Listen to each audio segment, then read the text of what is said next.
Baik, ini yang dinamakan sumur maut. Dulu nggak seperti ini. Ini ada timbanya dulu.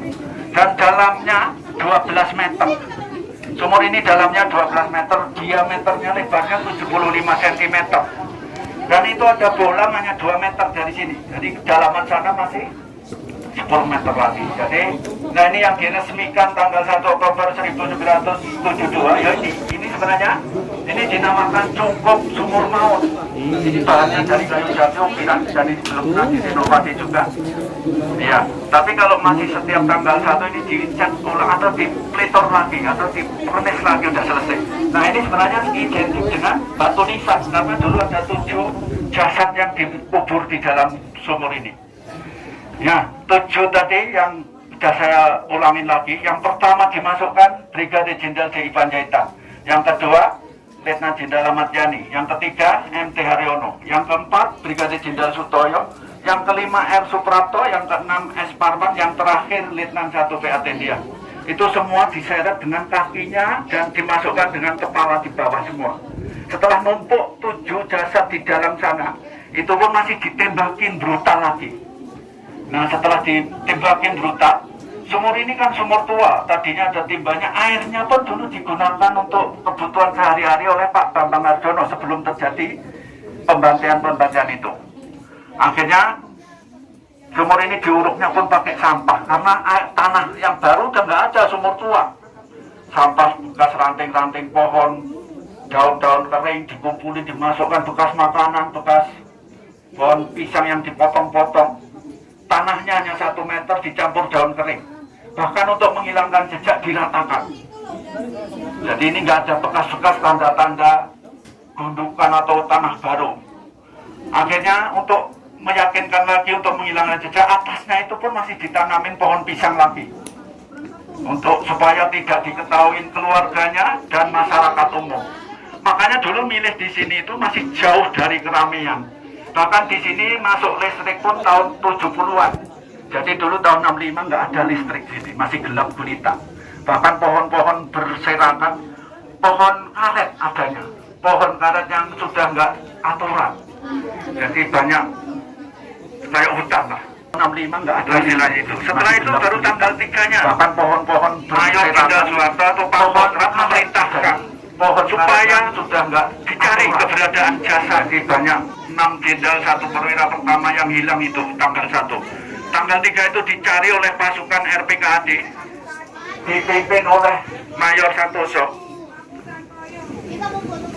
Akhirnya pada tanggal 3-nya itu pun dicari ketemunya jam 4 sore. Itu pun karena udah kelelahan, kecapean. Mayor Santoso udah gelisah karena udah sore belum ketemu. Anak buahnya pun pada istirahat di sekitar sini. Dia jalan, kebetulan jalan lewat situ, diinjek tanahnya ambles. Nah itu ketahuannya seperti itu. Setelah tidak sengaja nginjek di atas itu ambles, Mayor Santoso melaporkan sama Pangkostrat supaya ada titik terang. Mungkin ada di sini karena tanah ini gembur bisa diinjek ambles. Kalau tanah yang lain keras semua, akhirnya suruh digali lagi. Nah itu setelah itu baru digali sampai malam hari. Tadi sudah saya ceritakan yang gali pun ada yang pingsan, ada 7 warga yang minta bantuan untuk gali sumur ini. Akhirnya tengah malam pun baru kelihatan kakinya P.A. Tendian. Itu baunya pun sudah mulai menyengat, membusuk dan sebagainya. Karena mulai bengkak, mulai jasad sudah 3 hari rusak. Itu rusak pun ada yang dicapik-capik dan sebagainya. Akhirnya ditunda lagi tanggal 3 itu. Nah baru tanggal 4-nya. Itu pun mulai rapat kecil lagi, gimana cara ngangkatnya ke dalaman 12 meter. Itu tadi ada yang bilang pakai beko, ada yang bilang dokter itu yang menyarankan yang diikat aja. Akhirnya yang dipakai yang saran dari dokter supaya diikat aja, ditarik dengan tali.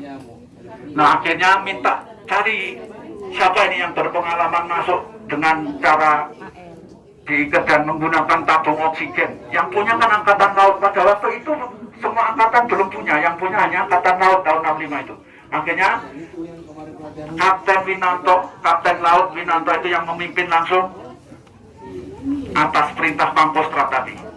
Akhirnya Kapten Winanto membawa anak buahnya 7 orang supaya mempersiapkan diri ngambil jenazah dengan cara diikat dan menggunakan masker, menggunakan tabung oksigen yang untuk selam itu satu persatu diturunkan. Setelah sampai dalam mengikat jenazah ditarik dengan tali juga.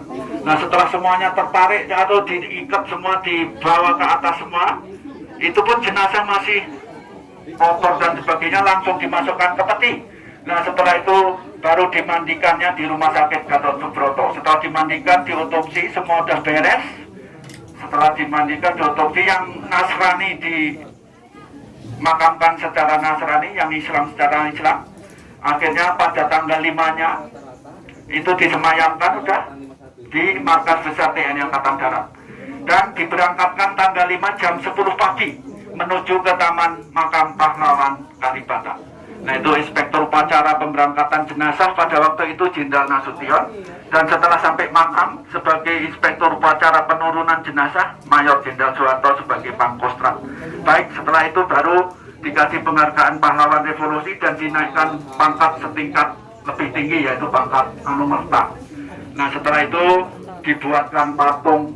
Di sana udah naik pangkat semua karena sebagai penghargaan pemerintah, yaitu pangkat Anumerta. Setelah menjalankan tugas gugur, dikasih penghargaan pangkat setingkat lebih tinggi, namanya pangkat Anumerta itu. Baik, bahan patungnya dari perunggu, itu burung garudanya dari tembaga, itu di dinding juga ada benda relik, itu juga dari perunggu. Itu semua ada prolognya. Karena waktunya sudah terbatas, saya jelaskan dari sini. Itu yang di samping kiri sana tentang pemberontakan PKI di Madiun, yang tengah itu tentang sumur ini. Itu menjelaskan prolog tentang jenazah yang dimasukkan dalam sumur sini. Nah sampingnya ada Jenderal Soeharto yang meminta langsung, dan itu ada iring-iringan tank. Itu adalah yang untuk membawa jenazah. Jadi dulu jenazahnya dibawa ke Mamakama pakai menggunakan kendaraan lapis baja buatan Inggris tahun 61, namanya tank Panzer Sarasen. Nah, nanti tanknya ada di belakang sana aslinya. Nah, itu bisa dilihat. Nah itulah sejarah tentang pemberontakan PKI. Itu intinya di sini semua cerita itu. Tadi kalau ada tambahan museum, tadi yang 3-4 diorama di Museum Pengkhianatan PKI, itu pemberontakan yang di daerah-daerah dan hampir di seluruh wilayah Indonesia ada pemberontakan itu. Pemberontakan PKI namanya. Kalau di sini G30S PKI 65 yang dipimpin oleh DNID. Tadi udah ya. Yang di sana Muso, itu ketua umumnya. Baik, mungkin itu dulu karena untuk gantian foto nanti kita udah selesai sana. Kalau belum kita gantian yang foto. Ini kelompok berapa nanti gantian? Kelompok dulu karena masih banyak itu.